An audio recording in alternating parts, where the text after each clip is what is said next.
Bom, gente, boa noite, sejam todos bem-vindos. É, a Mãe do Corpo está passando por um processo de transição, né? Agora nós somos Instituto Mãe do Corpo, em breve seremos Instituto Mãe do Corpo, a gente está nesse processo de transição. O nosso foco atualmente tem sido em cursos, né? Formação, treinamento de profissionais. Então, eu queria, inclusive, convidar vocês para seguir a gente lá no Instagram, que é onde a gente está postando as nossas atividades, né? Onde eu também estou postando essas palestras e os cursos e os próximos cursos que virão. O slide já travou de novo aqui. Consegue aqui? Tenta sair e entrar de novo. Não, Ítala, é só o áudio aqui, não precisa sair e entrar de novo. Gente, que pena, não sei por que está travando isso. Estou arrasada. Seleciona o slide que você quer passar e a gente vê, porque a gente está vendo a sua tela aqui. Só seleciona o segundo slide. Pronto, andou. Eu acho que é porque está lento aqui, mas passou aqui. Passou para vocês? Não. Para mim, não, já está no primeiro. Mas eu vejo os outros do lado.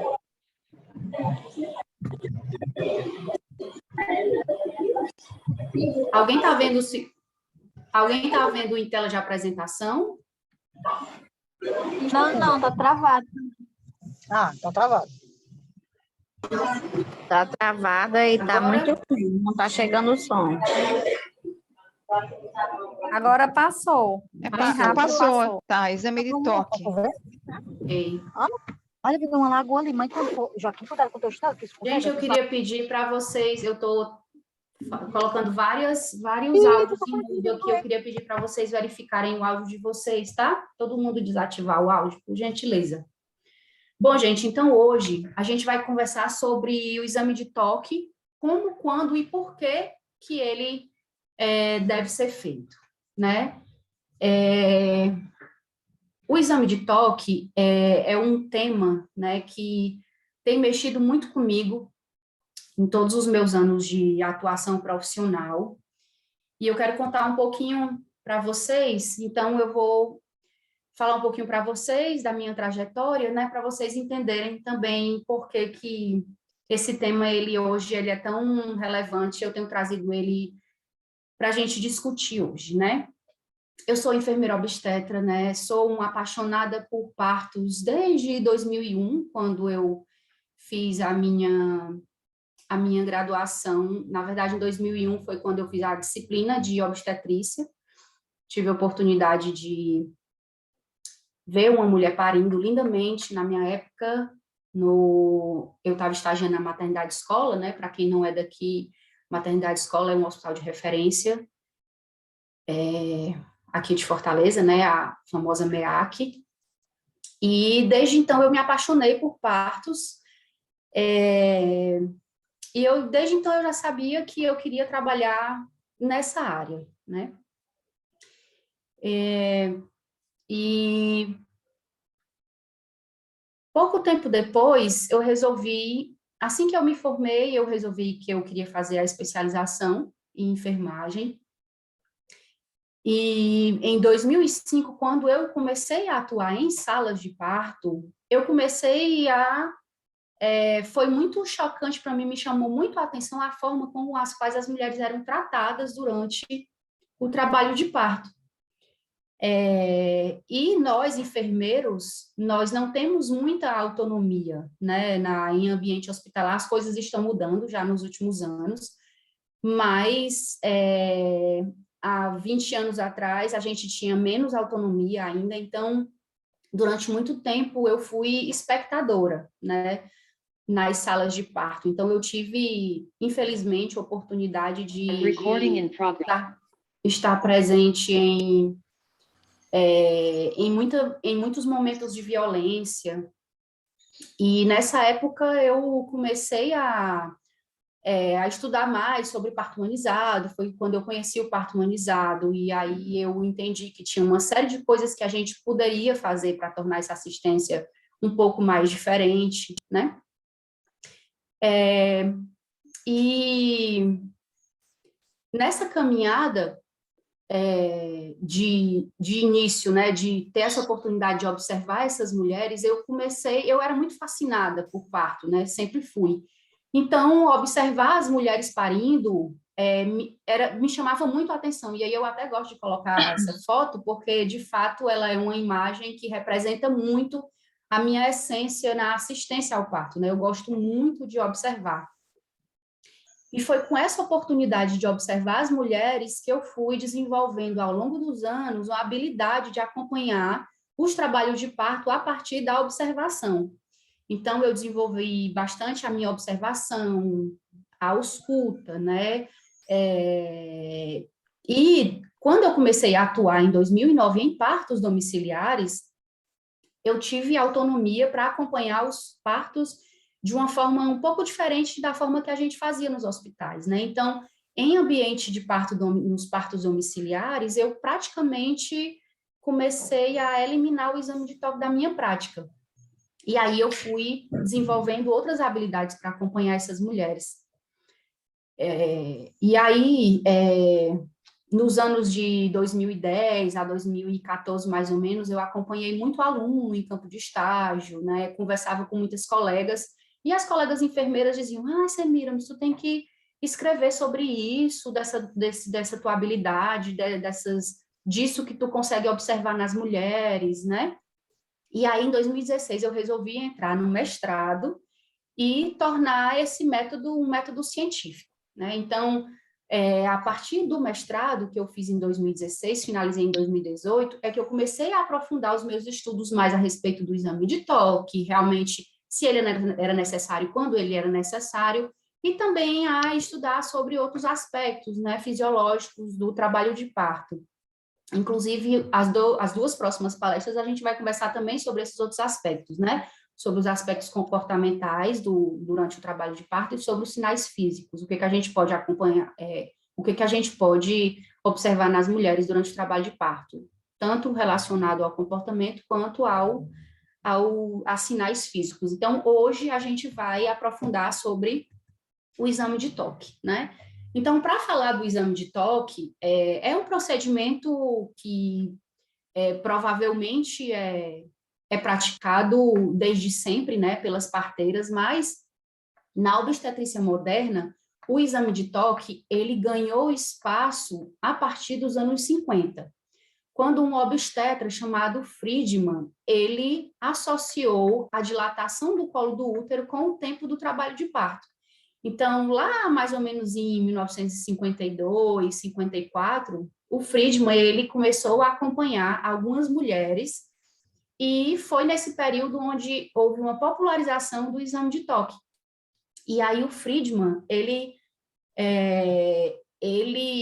relacionou, né, ele criou uma linha de dilatação, né, de progressão do trabalho de parto, onde ele observou 100 mulheres e, nos registros do seu estudo, ele disse que as mulheres costumavam, né, no grupo de mulheres que ele estudou, as mulheres dilatavam 1 centímetro por hora. Vou silenciar aqui um áudio. E aí, de fato, assim, foi um estudo muito relevante. Na época, ninguém falava sobre isso, né? Então, ele foi um obstetra que se destacou. Na época, ele até ganhou um prêmio relacionado a esse trabalho que ele fez. Nos anos 70, vieram mais dois autores, né? Philpott e Kestel, e pegaram essas informações do Friedman e criaram um gráfico para que, ao longo do trabalho de parto, esse gráfico fosse preenchido e essas informações que o Friedman descobriu, né, elas pudessem ser registradas em um gráfico. Então, ao invés da gente conversar sobre o trabalho de parto e dizer como é que a mulher estava em trabalho de parto, eles criaram um gráfico onde essas informações eram registradas e, a partir da visualização desse gráfico, os profissionais tinham uma visão ampla de como é que estava o andamento do trabalho de parto. E, posteriormente, inseriram as linhas de alerta e de ação. Daqui a pouquinho eu vou mostrar para vocês o partograma, para quem não conhece, só para vocês terem uma ideia do que é esse instrumento. Tá? Nos anos 80, gente, teve uma disseminação desse instrumento do partograma pela Organização Mundial da Saúde. Então, vários estudos foram feitos e, nesse período, a Organização Mundial da Saúde decidiu que o ideal seria que, no mundo inteiro, as pessoas utilizassem o instrumento, o partograma, como uma ferramenta para apoiar a visualização do trabalho de parto, apoiar na tomada de decisão. Então, eles, na época, fizeram um estudo e perceberam que o partograma bem preenchido, ele diminuía o índice de cesarianas. E aí, então, nos anos 80 e anos 90, houve uma disseminação, né, pela OMS, vários profissionais foram treinados. Então, desde a época dos anos 90, o partograma, de fato, ele começou a ganhar mais espaço. Mas a questão é que o partograma utilizava essas informações do Friedman, lá dos anos 50. Então, quando ele foi disseminado nos anos 80, 90, ele trazia informações dos estudos do Friedman. Então, à medida que o partograma passou a ser utilizado por vários profissionais, em vários hospitais, no mundo inteiro, alguns profissionais começaram a questionar se, de fato, as mulheres realmente dilatavam 1 centímetro por hora, porque muitos profissionais estavam encontrando a informação de que as mulheres não estavam dilatando 1 centímetro por hora. Então, o primeiro trabalho que questionou essa dilatação, ele foi publicado em 1996. Foi um trabalho que questionou, mas ele não trazia muitas informações. Mas nos anos 2000, Zhang e outros autores fizeram um trabalho bem interessante, e aí foi um trabalho bem amplo. Eles conseguiram fazer um trabalho de pesquisa multicêntrico, né? Ou seja, em vários hospitais, em vários locais do mundo, e o Zhang trouxe informações referente a um trabalho realizado com 60 mil mulheres. E aí, nesse período, foi esse grande trabalho do Friedman, ele foi publicado em 2010, e foi quando houve uma repercussão muito grande que, de fato, algo tinha acontecido. Ou o Friedman tinha trazido essas informações de um pequeno grupo de mulheres que tornou-se como algo verdade absoluta para o mundo inteiro, né? Ou algo tinha acontecido nos últimos anos que as mulheres não estavam mais, de fato, dilatando 1 centímetro por hora. Então, o Zhang, ele traz esse questionamento, né, de que as mulheres não dilatam 1 centímetro por hora. Quando o Friedman estudou, o Friedman disse que as mulheres dilatavam lentamente até 3 centímetros, e a partir de 3 centímetros, essa dilatação, ela evoluía mais rapidamente. Então, até hoje, muitas pessoas, quando estudam obstetrícia, falam de fase latente até os 3 centímetros e falam de fase ativa a partir de 3 para 4 centímetros, né? Então, tem aquela informação, só deve abrir o partograma a partir de 3, 4 centímetros, só deve internar a paciente a partir de 3, 4 centímetros, porque o Friedman trouxe a informação de que a partir de 3, 4 centímetros é que, de fato, a mulher entrava na fase ativa e o trabalho de parto evoluía mais rapidamente. Porém, o Zhang trouxe uma informação bem diferente nos trabalhos dele. O Zhang relatou que o trabalho de parto, até os 5, 6 centímetros, ele é bastante lento, e apenas a partir de 5, 6 centímetros é que esse trabalho de parto, ele passa a ser mais acelerado. Então, como eu estava falando, fica aquela dúvida: ou os estudos do Friedman não eram fidedignos, ou as mulheres mudaram muito no modo de parirem nos últimos 50 anos, né? O fato é que Zhang trouxe essa informação e todo mundo saiu ganhando, né? As mulheres ganharam mais tempo para parir tranquilamente, né? Muitas mulheres de primeiro filho que iam para a cesariana porque os partos eram lentos, elas passaram a ganhar tempo. Então, de fato, as curvas de Zhang, elas já devem estar sendo utilizadas de forma disseminada pelos profissionais, mas, infelizmente, a gente sabe que isso ainda não é uma realidade. Muita gente sequer conhece as curvas de Zhang, né? E muita gente ainda acredita que a dilatação deve ser de 1 centímetro por hora. Então, vocês que estão aqui, né, é importante, quem ainda tem essa informação, que risque essa informação do caderninho. As mulheres não dilatam, não é padrão das mulheres dilatar 1 centímetro por hora, tá? Então, ao longo desses anos, disseminou-se o exame de toque porque ele passou a ser uma informação importante para falar sobre a progressão, sobre a evolução do trabalho de parto. Então, um material da Organização Mundial da Saúde de 2018, ele diz o seguinte, que o exame de toque, ele é de forma padronizada, né? Ele é um exame que verifica a dilatação do colo do útero, verifica também a posição e a descida do bebê, né? Então, a gente, através do exame de toque, a gente consegue confirmar se o bebê está de cabeça para baixo ou se ele está de bumbum, né? Ou se tem, né? Dá para a gente perceber direitinho a posição do bebê, né? A apresentação.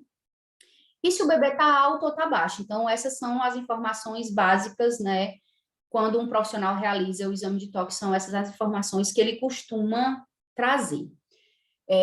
É um exame que tem horários pré-definidos, ou seja, se eu estou realizando agora, a grande maioria das instituições hoje ainda pratica o exame de toque a cada 2 horas.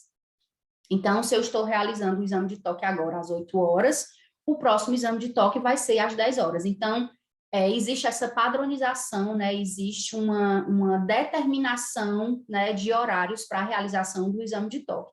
Inclusive, ele é padrão para ser realizado na admissão. Então, toda mulher que chega para ser avaliada numa maternidade, né? Então, dentro do exame obstétrico, está padronizado a realização do exame de toque de rotina. Esses achados são inseridos no partograma. Por quê? Porque esses registros, eles orientam uma tomada de decisão. Então, isso é uma informação, é a informação geral a respeito da realização do exame de toque trazida pela Organização Mundial da Saúde em 2018. Para quem não conhece o partograma, eu estou trazendo aqui uma imagem para vocês, tá? E aí, aqui no centro do partograma, onde a gente tem aí uma linha de alerta e de ação, é o local onde deve ser registrado a dilatação do colo. Então, o partograma, de fato, ele é um instrumento que pode trazer várias informações, né? Então, nesse bloco 1, vai ser registrado o batimento cardíaco do bebê, o bloco 2 traz aí o espaço onde deve ser registrado o exame, a dilatação do colo, né? E a descida da cabeça do bebê.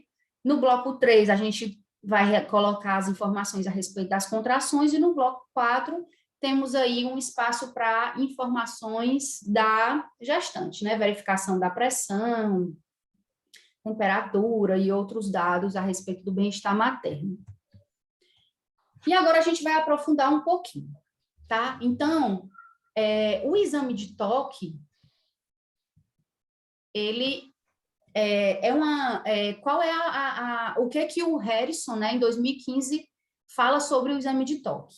Fala que essa avaliação, ela deve ser regular, né, deve ser sistemática, essa avaliação da progressão, né, a realização do exame de toque, ela deve ser sistemática, porque ela serve como um sistema de alerta, onde o profissional vai avaliar o parto que está evoluindo de forma tranquila, né, um parto eutóxico, ou se é um parto que está progredindo de forma lenta, né, fora do padrão, e que pode estar se tornando patológico.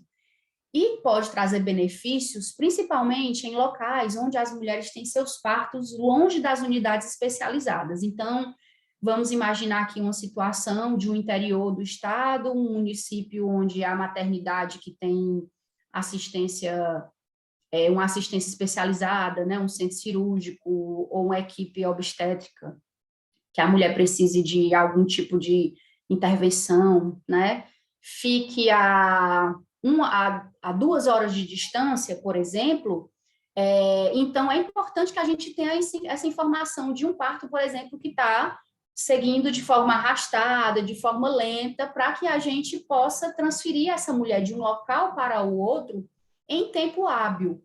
Mas se a gente está dentro de uma maternidade onde o centro cirúrgico está do lado, a realização desse exame de toque de rotina ele é um pouco questionável, e a gente vai já ver qual é a opinião de outros autores, tá? O Harrison fala nesse benefício, né? De que se as mulheres realmente estão longe dos centros especializados, é uma forma de minimizar as sequelas negativas, tanto para as mães quanto para os bebês.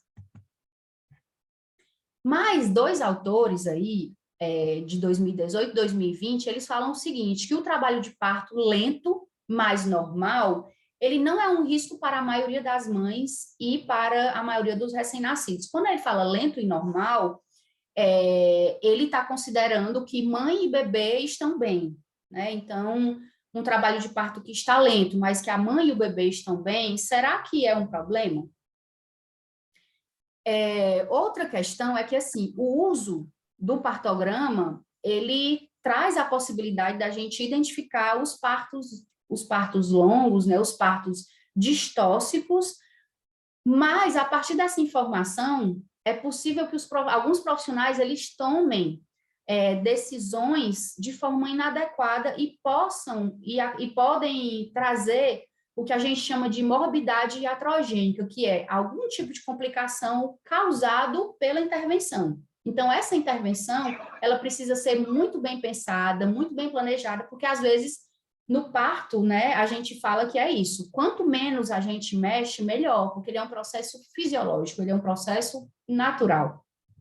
Quando a gente mexe em alguma coisa no parto, a gente precisa ter plena consciência de que a gente está fazendo aquilo para melhorar, né, para diminuir os riscos. Mas, muitas vezes, a aplicação de intervenções ela pode estar trazendo riscos.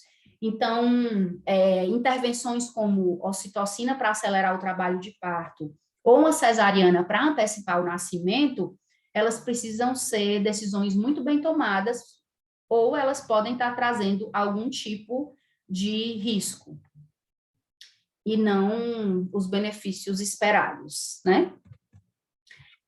Bom, e quando a gente fala de partos distóxicos, né, a gente tem aqui uma definição também da Organização Mundial da Saúde de 2014 que diz o seguinte, que é um progresso anormalmente lento do parto decorrente de contrações uterinas ineficientes, apresentação ou posição fetal anormal, pelve óssea inadequada ou anormalidade dos tecidos moles pélvicos da mãe.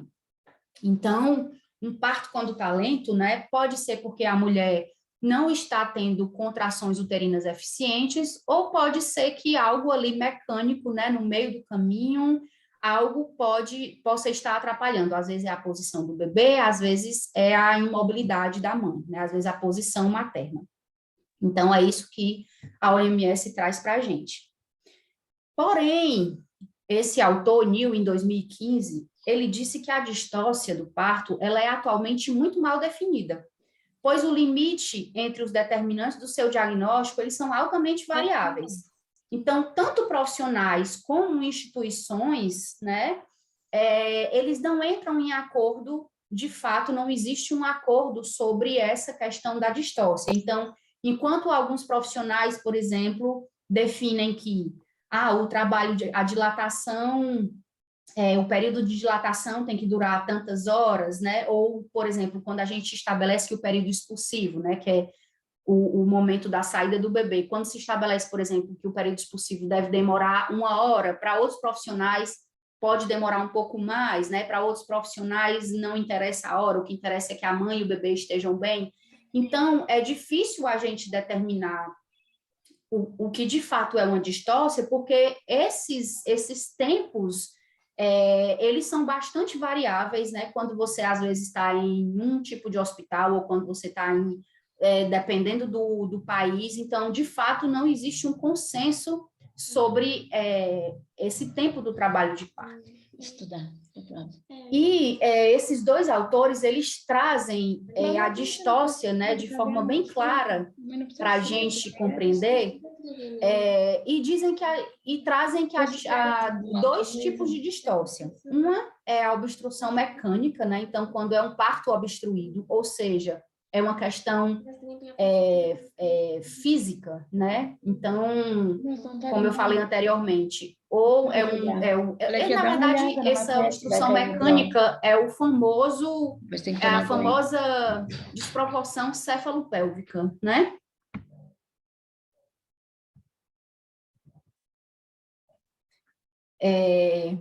E um outro tipo de distócia bastante comum é a distócia funcional, onde a questão aí que está atrasando o parto, né, digamos assim, é a ausência de contrações, né? Ou existem contrações, mas essas contrações são muito fracas, né? Ou são muito espaçadas, e muitas vezes o fato de hidratar essa mulher ou movimentar essa mulher, a gente consegue resolver essa distócia.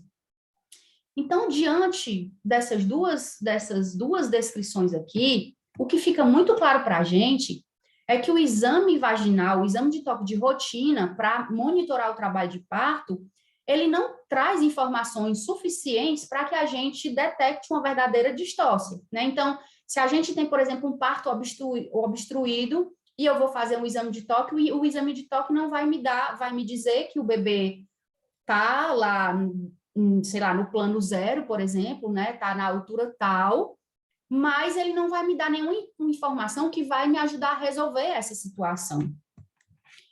E aí, se a gente não tem bem definido o que é uma distócia, então vamos tentar ver pelo outro lado, né? Vamos tentar enxergar aqui o que é uma progressão normal do trabalho de parto. Falta essa porcaria! É só aumentar aí.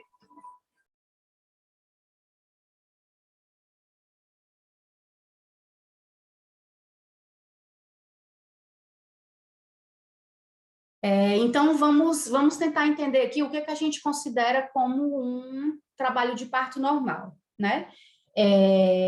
As representações gráficas, ou seja, os partogramas, eles nos fornecem os prazos esperados. Então, a partir do partograma, a gente vê, o trabalho de parto está durando 2 horas, está durando 4 horas, está durando 6 horas, mas a gente não sabe qual é o limite, né? Então, tem se tornado muito difícil demonstrar quais são os limites de normalidade do trabalho de parto. Então, a gente nem sabe o que é um parto distóxico, de fato, e nem sabe quais são os limites de um parto quando ele está evoluindo normalmente. A gente não sabe até quando mães e bebês continuam saudáveis. A gente não tem esse limite. A partir de 8 horas, por exemplo, o bebê ele pode ter sérias complicações, ou a partir de 12 horas a mulher não vai mais conseguir parir. Então, a gente também não tem esses limites bem estabelecidos, né?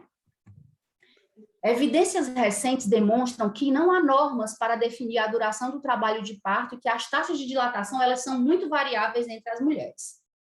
A dilatação cervical ou a duração do trabalho de parto não são preditivas, ou seja, dizer que a mulher está a 4 horas com 2 centímetros, a 4 horas com 6 centímetros, não quer dizer que essa mulher vai ter algum problema daqui a pouco ou que o bebê vai ter algum tipo de complicação. Então, determinar a duração do trabalho de parto não faz a gente prever se mães ou bebê vão ter algum tipo de complicação. E outros fatores, além da dilatação, são muito mais importantes para determinar e identificar o risco ao bem-estar. Gente, eu fiz questão, olha só, eu pus 5 autores que falam sobre isso, né, para que a gente se sinta mais seguro quando a gente se deparar com partos mais demorados, né? Então, de fato, a gente não precisa se preocupar especificamente, exclusivamente com a dilatação do colo uterino. Tem outras informações, né, que são muito mais relevantes. Então, o bem-estar da mãe e do bebê, sim, essas duas informações, sim, são muito importantes para a gente. De fato, são muito relevantes. Bom, então, aqui eu fiz um resumo, né? A gente tem o exame de toque, ele é realizado de rotina para verificar a dilatação do colo, para que essa dilatação seja registrada no partograma, para que a gente possa monitorar a progressão a partir do partograma, com o objetivo de identificar uma distócia, para prevenir complicações. Porém, Se a gente não sabe qual é o limite normal da duração do trabalho de parto, gente, isso aqui, nada disso daqui faz sentido, né? Tudo bem até aqui? Sim.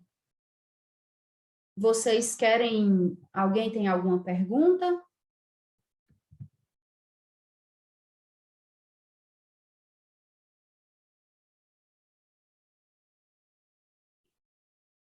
Está muito bem explicado. Ótimo. Que bom. Eu esqueci de avisar para vocês, a gente vai ter uns minutinhos juntos no final para conversar, para tirar alguma dúvida, tá? Mas aí eu não sei se eu dei uma corridinha agora no começo, mas está tudo tranquilo, né? Ok, vamos em frente. Maria, eu tenho aula, não posso não.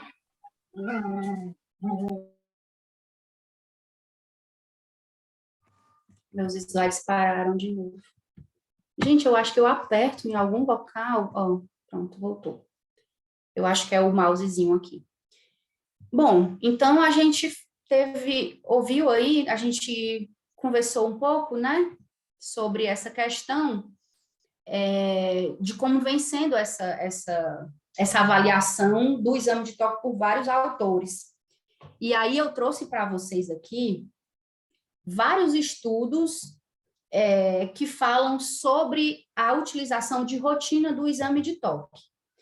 Então, a própria Organização Mundial da Saúde, num documento de 1996, ela fala que o exame de toque, muitas vezes, ele é realizado de forma agressiva, invasiva e realizado com finalidade didática, ou seja, muitas vezes o exame de toque, ele é realizado apenas para ensinar como ele é feito, né?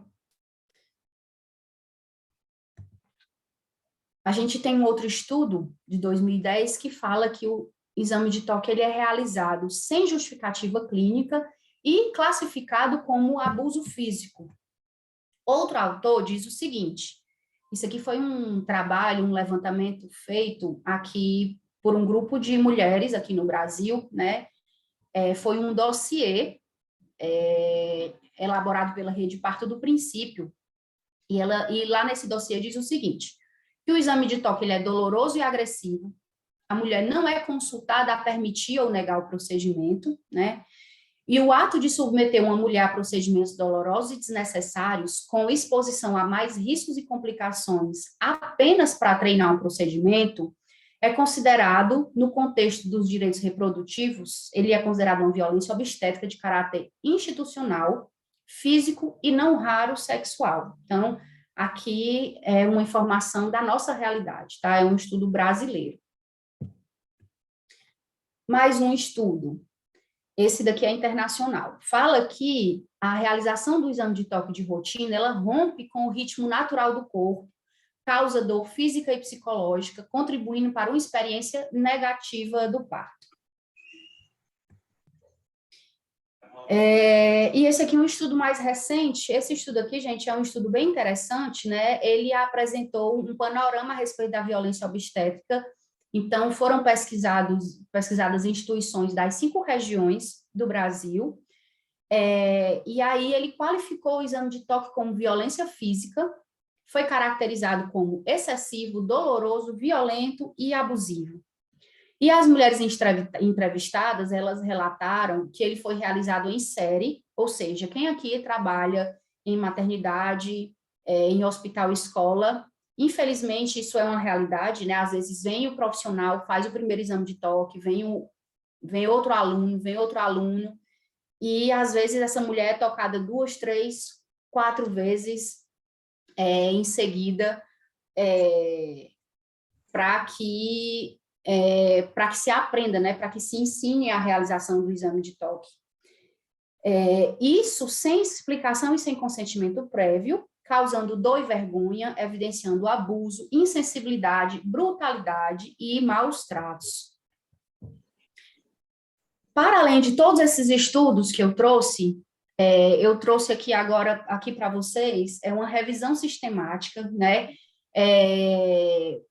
Antes de entrar aqui na revisão sistemática, eu quero só dizer para vocês que, de fato, o mundo inteiro está preocupado com a violência obstétrica e com a realização dos procedimentos de forma inadequada e de forma rotineira, né?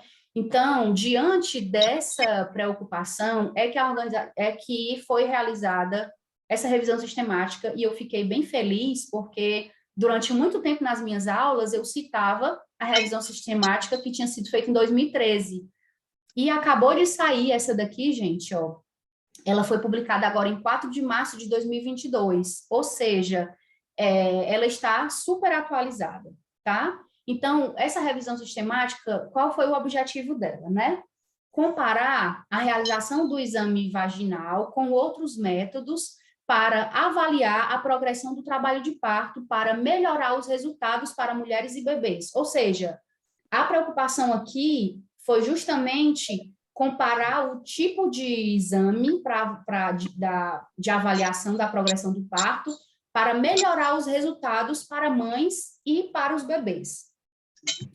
Então, esse estudo, ele fez um levantamento, né, buscou, né, para quem sabe o que é uma revisão sistemática, para quem não sabe, né, a revisão sistemática, ela é uma revisão onde busca uma série de estudos, né, e eles observam de forma bem detalhada a forma que o estudo foi realizado, para ver se eles estão dentro dos critérios de exigência, se foram, de fato, estudos bem feitos.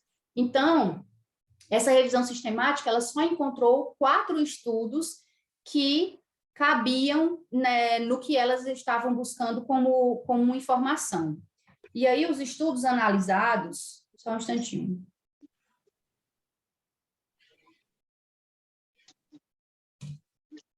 Eles encontraram um estudo que comparava exame vaginal de rotina à realização de ultrassom para verificar a dilatação do colo do útero.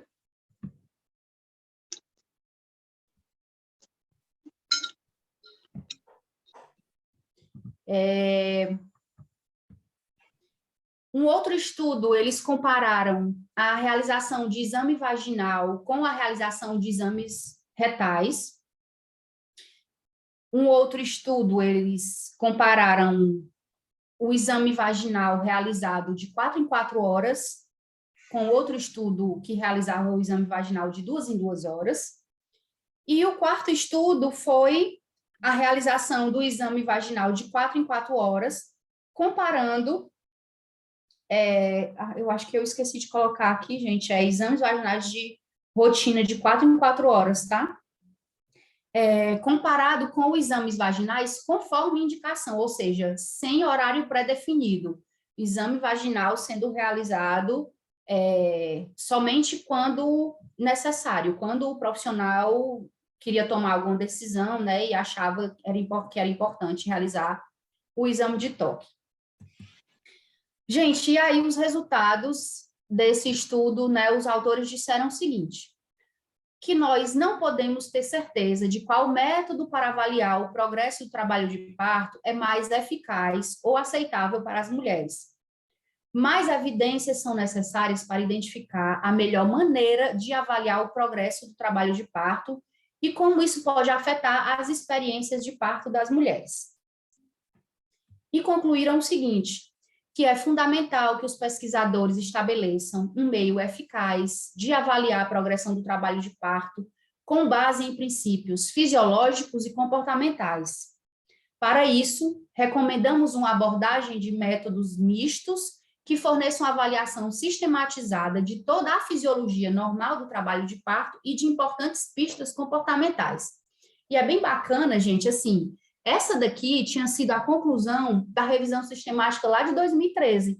E agora, quase 10 anos depois, a gente tem uma conclusão que é praticamente a mesma. Então, o fato é que os profissionais, né, que estão por trás dessa revisão sistemática, eles parecem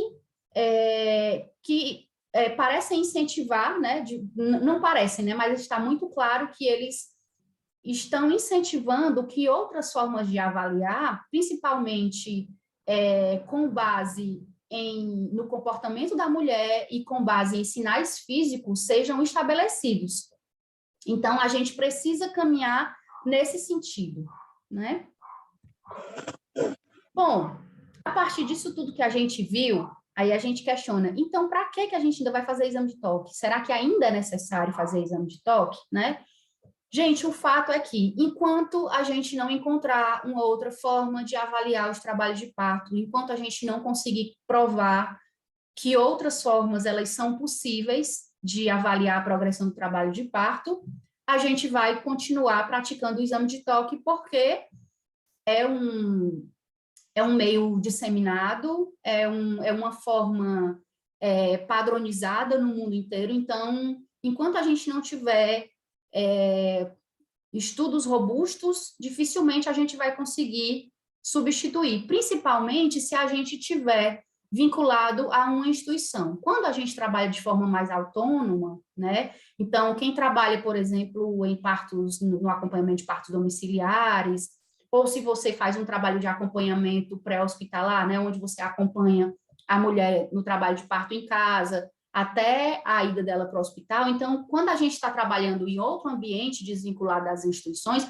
a gente tem um pouco mais de liberdade para reconhecer esses outros sinais, né? Então, se a gente está vinculado a uma instituição, se onde a gente está exigido que a gente preencha um partograma ou uma ferramenta padronizada de avaliação, né, de avaliação da progressão, se a gente de fato precisa fazer o exame de toque, a gente pode mudar algumas coisas na nossa prática para tornar esse exame de toque menos invasivo, né, e mais aceitável, digamos assim, né? A gente até, quando o exame de toque ele é feito de forma consentida, informada, ele é um procedimento considerado não invasivo, né? Então, ele somente deve ser realizado após o consentimento informado. Gente, então, em qualquer lugar onde vocês estejam, né, quem for profissional que realiza o exame de toque, ou se você está do outro lado, está como acompanhante ou está como gestante, é importante saber, o exame de toque ele só deve ser realizado após o consentimento informado da gestante. Se a gestante não tiver condições de falar, o acompanhante é que vai autorizar, tá? Geralmente, ele é realizado com a mulher deitada, em decúbito dorsal, né, ou seja, deitada de barriga para cima, pode estar com a cabeceira elevada, né, ou pode também estar deitada de lado, embora ele também possa ser realizado com a mulher em posição inclinada para frente. Então, se a mulher estiver sentada na banqueta, tá, o exame de toque ele pode ser realizado em qualquer uma dessas posições. O ideal é que, inclusive, a gente possa realizar numa posição que a mulher já esteja, né? Então, se você trabalha numa maternidade ou se você é gestante e está em trabalho de parto numa posição verticalizada, o ideal é que o profissional ele consiga realizar esse exame de toque na posição que você estiver. E precisa ser utilizado, né, técnicas apropriadas de controle de infecção. Então, aqui é o básico, né, lavagem das mãos e uso de luva, e o profissional deve inserir suavemente 2 dedos na vagina para a realização da avaliação. Então, normalmente são introduzidos 2 dedos, né, e o profissional separa os dedos, e essa separação é que vai determinar a dilatação do colo uterino, tá? Quando ele deve ser feito? As instituições, né, os protocolos que são mais flexíveis, né, eu trouxe aqui 2 para vocês, que é o NICE, que é um protocolo do Reino Unido, e a própria Organização Mundial da Saúde, num documento publicado em 2020, ela propõe que o exame de toque continue, né, seja feito a cada 4 horas, com possibilidade de avaliações mais frequentes apenas se houver indicação clínica, né? Então, se precisa tomar uma decisão, esse exame de toque ele pode ser feito com intervalos menores, mas o padrão que ele seja realizado a 4 horas. Gente, é importante aqui, que eu esqueci de falar anteriormente, que desde a década de 90 já existe essa indicação do exame de toque ser realizado a 4 horas. E eu, pelo menos, quando me ensinaram, ele me foi ensinado para ser realizado de hora em hora, né? E ainda tem algumas instituições hoje em dia que sugerem a realização de hora em hora ou a cada 2 horas.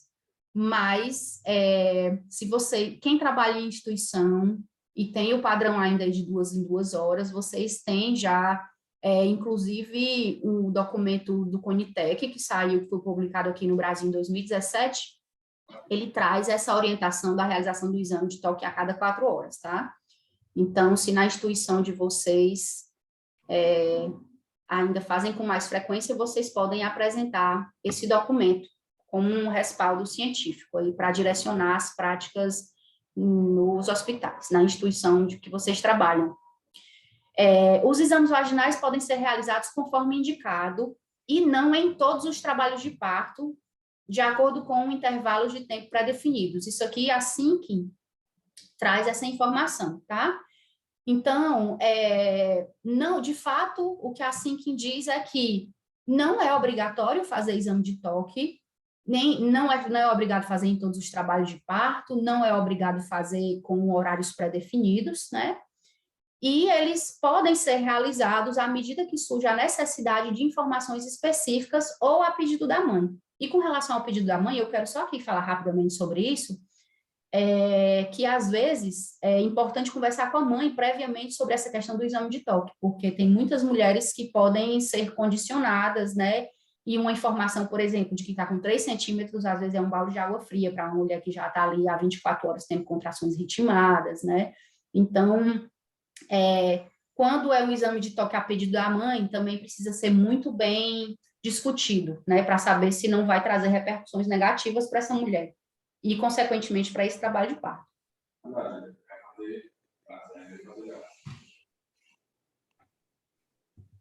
Bom, e para que fazer o exame de toque? Já que vai fazer, vamos fazer, então, tentando buscar o máximo de informações possível, tá? Bom, então a gente vai fazer uma avaliação do colo do útero, vai saber a posição do orifício, né? Onde ele está, se ele está anteriorizado, se ele está posterior. A gente precisa ver a consistência do colo do útero, então, se ele é um colo do útero que está rígido, que está amolecido, tudo isso significa que o colo está sendo trabalhado. Então, quando a gente, às vezes, dá uma informação limpa e seca, está com 2 centímetros para uma mulher, é uma coisa. Agora, se você diz para a mulher, olha, o seu colo já está centralizado, ele já está super amolecido e já está com 2 centímetros, faz toda a diferença, né? Então, saber a consistência, o apagamento, se é um colo curto, se é um colo longo, e também a dilatação, tá? Então, são 4 informações aqui que a gente precisa avaliar do colo do útero. Com relação à apresentação, né, a gente tocou ali a cabeça do bebê, não é só saber que é a cabeça que está ali, mas se é um bebê que está bem posicionado, se ele é um bebê que está com a cabeça bem fletida, né?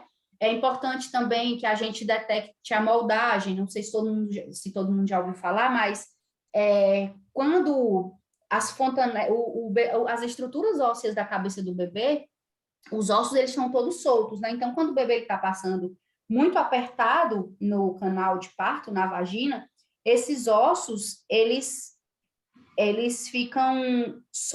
podem ficar sobrepostos. Então, numa avaliação, a gente também precisa saber se os ossos estão sobrepostos. E saber também o grau de descida, né? A gente utiliza muito os planos de Roge e os planos de Deli, né? Plano 0, +1, -1. Mas hoje a gente também tem utilizado muito a terminologia do estreito superior, estreito médio e estreito inferior, principalmente quem já tomou conhecimento das informações, quem tem conhecimento básico do Spin Babies, né?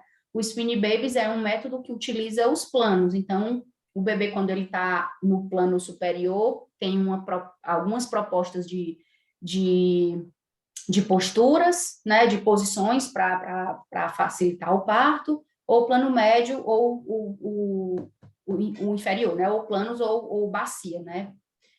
E, além disso, a gente vai verificar também as membranas ovulares, né? Se essa membrana está íntegra, se está rota, tá bom? O importante é que esse exame de toque, ele seja realizado para apoiar uma tomada clínica de decisão. Então, eu preciso saber se, por exemplo, eu vou contar aqui um caso, assim, de certa forma comum, né? Estamos aqui em trabalho de parto, a gente escutou o coração do bebê e viu que o bebê, por exemplo, está fazendo uma desaceleração, não só uma desaceleração, mas uma bradicardia, né? A gente escutou o coração do bebê e o coração do bebê está fazendo aquelas baixas, né? Então, eu preciso saber, será que esse bebê precisa nascer, né? Vamos imaginar assim. Mas será que é melhor ele ir para essa mulher ir para uma cesariana, ou será que é melhor o profissional passar um fórceps, por exemplo, né? Ou um vácuo extrator? Nessa hora, o exame de toque ele faz toda a diferença. Eu vou tocar se é uma mulher que está com 7, 8 centímetros, o bebê ainda está lá em cima, manda essa mulher para cesariana. Se é um bebê que já está com a cabecinha lá embaixo, né? E a gente vê que esse batimento baixo, ele não recupera, é um bebê que, de fato, está entrando em sofrimento, digamos assim, é nesse momento que a gente vai saber se é melhor uma cesariana ou se é melhor fazer, por exemplo, um vácuo extrator ou a utilização de um fórceps, né? Então, de fato, tem momentos que o exame de toque ele vai fazer toda a diferença na tomada de decisão, mas são momentos muito específicos, né? Gente, eu estou finalizando aqui, estou trazendo aqui as referências para vocês. Eu queria pedir desculpa para vocês, eu trouxe aqui só os autores, porque como eu introduzi muitas referências nessa apresentação, eu não tive tempo de colocar todas as referências, mas eu prometo passar para vocês até amanhã, lá no grupo do WhatsApp, porque é muito importante que vocês tenham essas referências, né, para não achar que é coisa da minha cabeça, né, que eu estou aqui falando de forma inconsequente para vocês, mas não é, eu estou falando isso tudo para vocês com base em muitos autores, tá bom? Alguém tem alguma pergunta para fazer?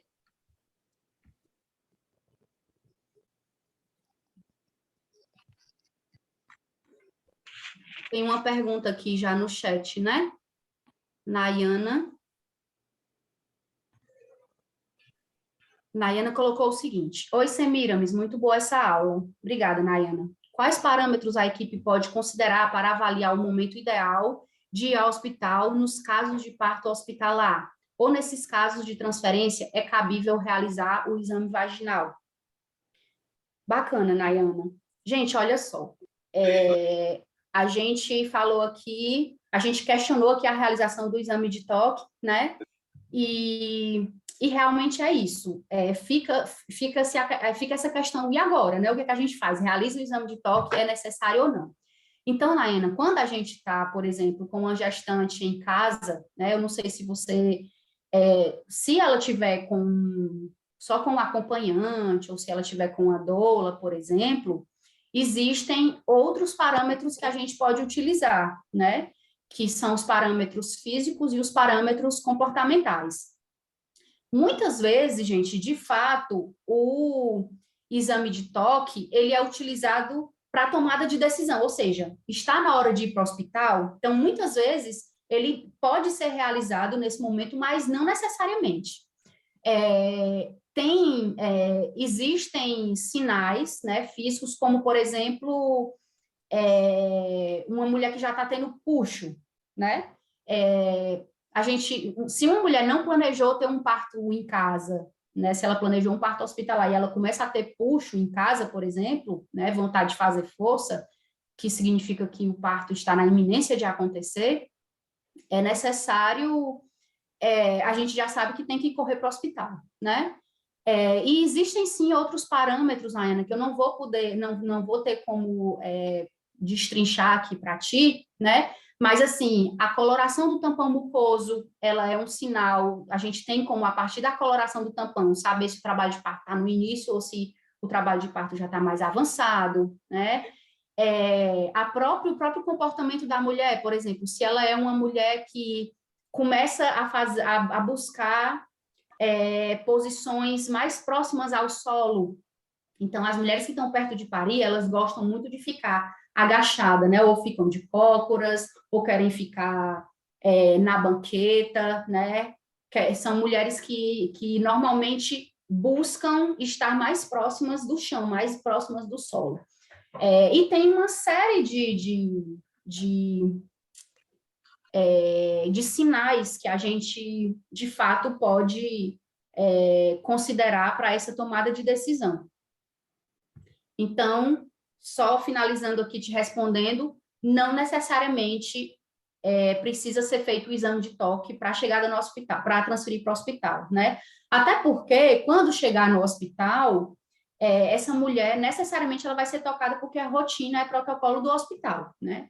E vai correr o risco dessa mulher estar indo para o hospital muito cedo, né? Então, se a gente tem conhecimento desses sinais, a gente vai conseguir indicar essa mulher para ir para o hospital no momento correto.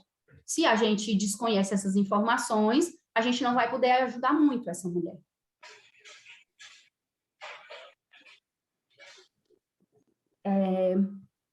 Em caso de bolsa rota, em que momento é indicado o exame de toque? A Isabelle está me perguntando, né? Gente, uma das contraindicações para o exame de toque, contraindicações claras, é em caso de bolsa rota, tá? Então, se assim, Isabelle, a realização do exame de toque, ela já é questionada, independente de estar com bolsa rota, não. Se a mulher está com bolsa rota, é menos indicado ainda que seja feito, né? Então, o que eu posso te dizer aqui é que, se o exame de toque for feito, se a mulher tiver com bolsa rota, precisa ser realizado o exame de toque com luva estéril, né? Para a gente não aumentar o risco de infecção. E, ampliando aqui para o que a gente viu hoje, a realização do exame de toque só deve ser feita para tomada de decisão. Tá bom? Não sei se eu consegui te responder. A Vanessa está me pedindo para explicar sobre a coloração do tampão mucoso. Vanessa, eu vou falar aqui rapidamente sobre isso, porque a gente precisa, é um tema que a gente precisa aprofundar, ver fotos de tampões, tá? Quem ficar, inclusive, aqui até o final, eu tenho 3 convites para fazer para vocês. Vou já passar aqui para esses convites aqui para vocês. Então, Vanessa, o tampão mucoso, no início do trabalho de parto, ele é mais amarelado, mais translúcido. À medida que o trabalho de parto vai avançando, ele vai ficando com a coloração mais vermelho viva. Então, quando uma mulher começa a expelir tampão vermelho vivo, é porque a dilatação já está mais avançada, então ela está ali em torno de 7 centímetros, né? Se é uma mulher que está em casa, esse pode ser um bom momento de ir para o hospital. A Tatiane está me pedindo aqui para falar brevemente sobre o método NIL, né? Gente, para quem não sabe, no mestrado eu desenvolvi o método NIL, né? Para quem estava no comecinho da minha apresentação, eu falei que eu desenvolvi um método. Obrigada pela pergunta, Tati. Eu desenvolvi um método de acompanhamento do trabalho de parto sem realizar exame de toque de rotina. Então, eu transformei esse método que era empírico, né, que era um método meu, e lá no mestrado eu fui estudar isso de forma mais aprofundada e fui fazer uma investigação sobre se existiam outros autores no mundo que também tinham essa percepção. E aí eu encontrei vários autores que traziam essas informações. Então, o que é que eu fiz? Eu sistematizei tudo o que eu encontrei sobre outras formas de avaliar o trabalho de parto e eu elaborei o método NIL. O método NIL é um método não invasivo em obstetrícia para acompanhamento da progressão do trabalho de parto. E o método NIL, ele reúne 16 parâmetros de avaliação da progressão do trabalho de parto. E ele é dividido em três tipos de avaliações. Tem a avaliação comportamental, onde eu trago 5 tipos de comportamentos que a gente pode avaliar para verificar a evolução do trabalho de parto. O segundo grupo são parâmetros físicos, que são identificados a partir da observação, né? A gente olha para a mulher e percebe. Então, nesse segundo bloco, eu trago 6 sinais físicos que a gente pode observar, e dentro desses sinais físicos está o tampão, tá, Vanessa, que você perguntou, E no terceiro e último bloco o que é avaliado a partir do exame de toque. Então, o método New, ele traz a possibilidade da realização do exame de toque, mas somente se for necessário e depois que a gente avaliar todos esses quesitos. Alguém quer perguntar mais alguma coisa?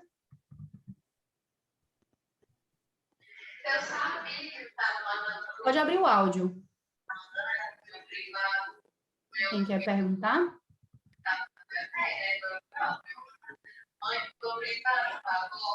Bom, alguém aqui me pediu para disponibilizar a apresentação no grupo de WhatsApp. Ok, Maria, eu posso disponibilizar. Semiramis? Oi, Heloísa. Oi, a gente vai ter acesso a esses grupos? Você vai dar uma aula especificamente falando desses grupos que você acabou de falar do método New? Bom, eu vou mostrar aqui para vocês os convites que eu quero fazer para vocês, porque assim, gente, vocês conseguem imaginar que o Rayane, acho que a Rayane falou que não conhecia o método. Rayane, aquele é um método que ele ainda precisa de validação científica, tá? Ele é um método que eu estou no processo de disseminação, né, desse método.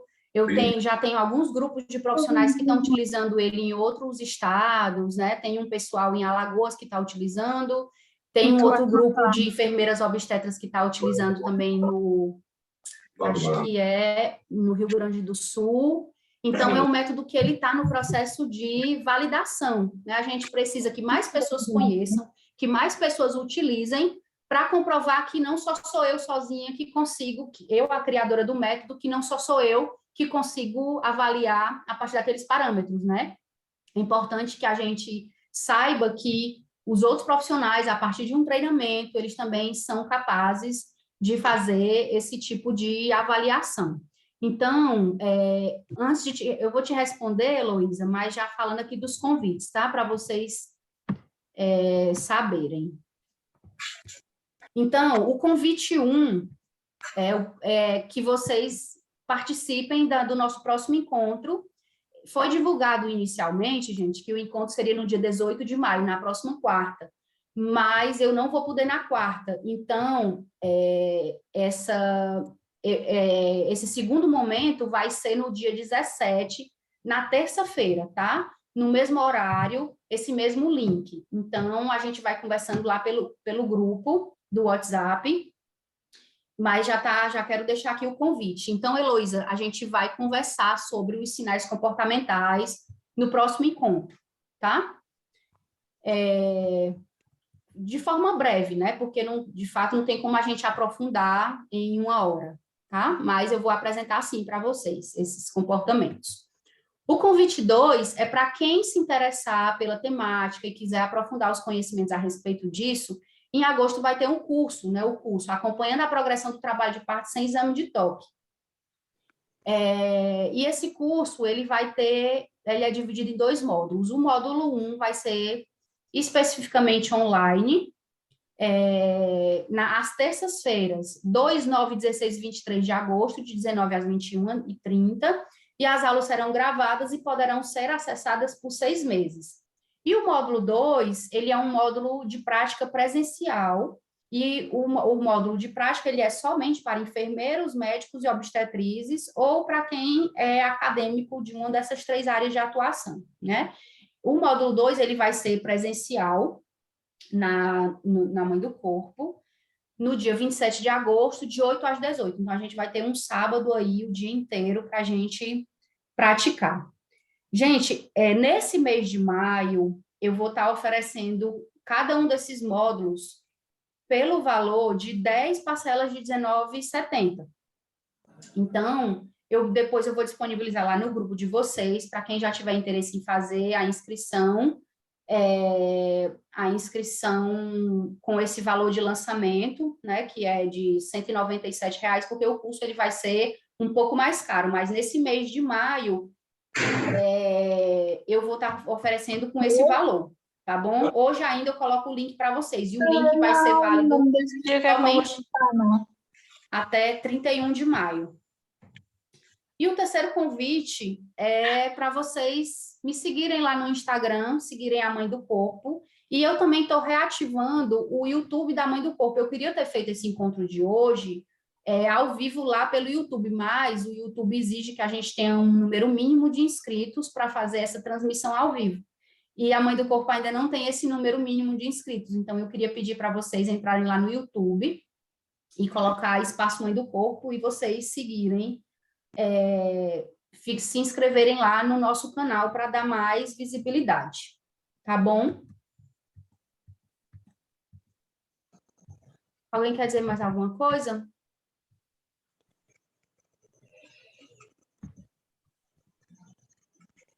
Tudo certo, gente? Então, uma boa noite para vocês. Obrigada por quem esteve, para quem esteve presente até o final. E eu espero que vocês tenham gostado e a gente se encontra, então, na próxima terça-feira, tá bom? Uma boa noite para vocês. Achou a passagem todinha engraçada.